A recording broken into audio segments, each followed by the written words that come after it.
Hi friends, coming to part 3 video. ఇప్పుడైతే మా 2 rooms చూపిస్తాను. ఇది స్మాల్ బెడ్రూమ్. ఈ రూమ్లోనే ప్రింటర్, డ్రెస్సింగ్ టేబుల్, బీరువా, అలాగే మా అమ్మగారికి పెట్టిన సామానాలు, ఒక స్మాల్ బెడ్ కూడా ఉంటుంది. మేమైతే ఇక్కడ చదువుకునే వాళ్ళం. ఇవైతే కబోర్డ్స్.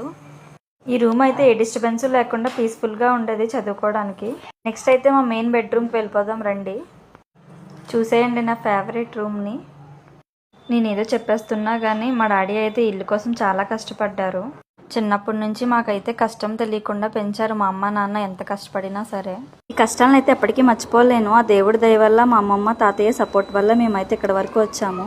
నేను కష్టం చూసి వచ్చాను కాబట్టి ఆ బాధ నాకు తెలుసు. నేను సక్సెస్ అవి పూర్ పీపుల్కి హెల్ప్ చేయాలనేదే నా డ్రీమ్. సపోర్ట్ చేస్తారు కదా మీరు.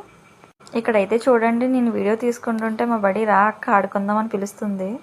ఈ డాగ్ అయితే మా బ్యాక్ సైడ్ హౌస్ లో ఉంటుంది. నాకు చాలా భయం ఇది. Wait for part 4.